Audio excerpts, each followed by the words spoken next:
The Great Fire, Iran's unprecedented counterattack.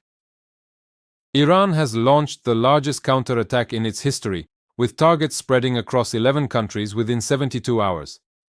This is no longer just a threat. It is a map of fire ignited simultaneously. Imagine a single button pressed in Tehran, and the impact is felt from Israel and the Arabian Gulf to the Eastern Mediterranean. This is not a one-on-one war.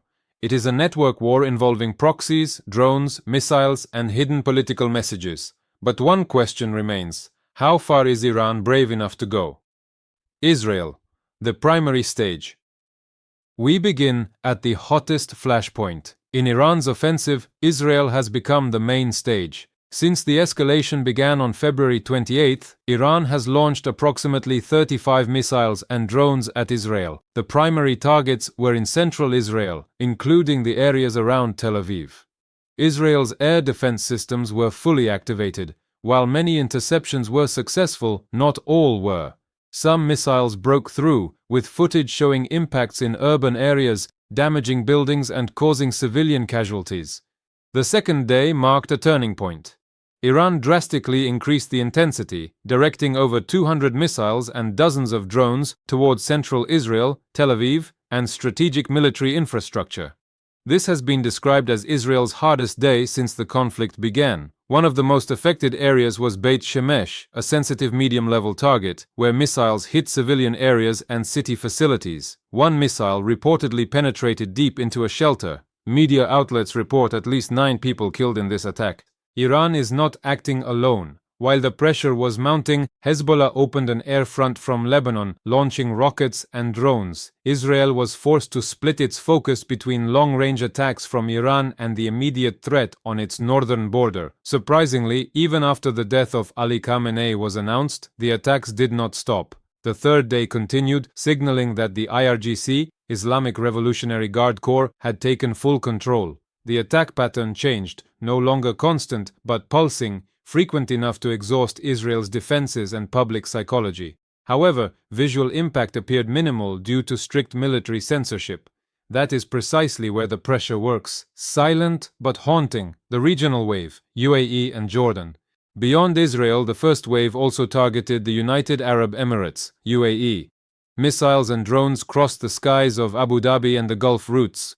While direct targets were initially limited due to high interception rates, this was only a warm-up.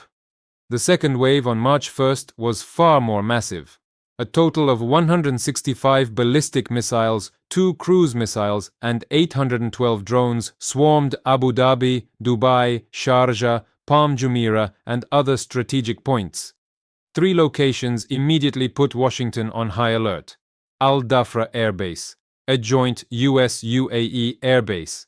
Satellite imagery showed anti-ballistic defense sites hit by Iranian missiles. Al Ruwais, the site of advanced radar sensors and air defenses, which also sustained hits. Fujairah Port, a vital military and trade logistics hub.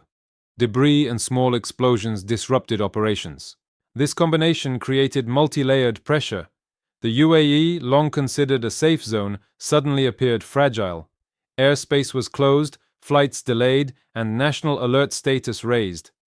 In Jordan, the Muwafaq Salti Air Base, a US airbase, was placed on the high sensitivity list. As Iranian missiles and drones traversed Jordanian airspace, the base operated at maximum alert. On March 1st, the base took direct hits.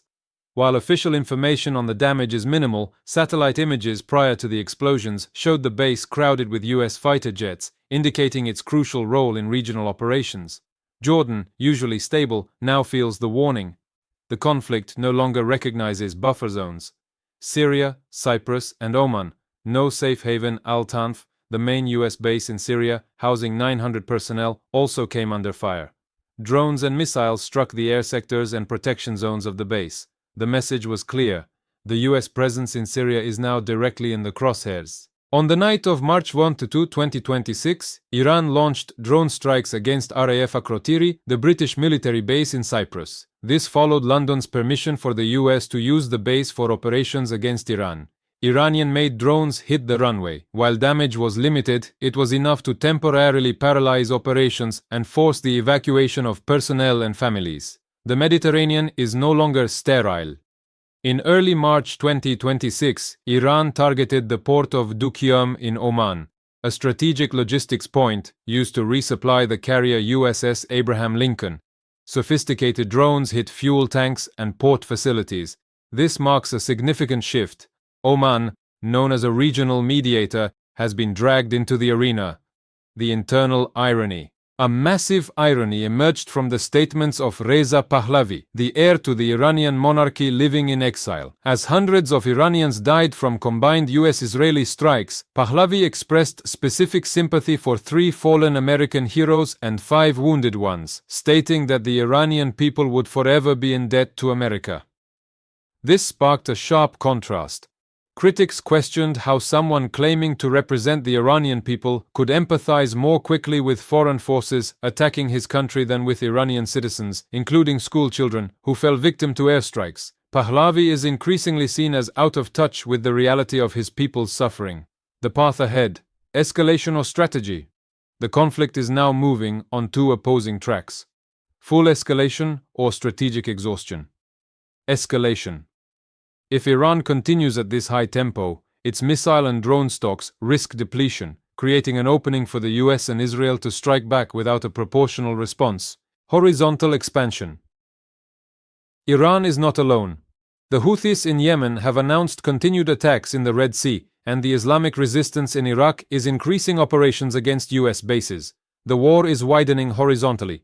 For Iran, de-escalation doesn't mean retreating. It means stalling for time, spreading out attacks, and preserving long-term retaliatory capabilities. In modern warfare, the winner isn't always the one who hits the hardest, but the one who lasts the longest.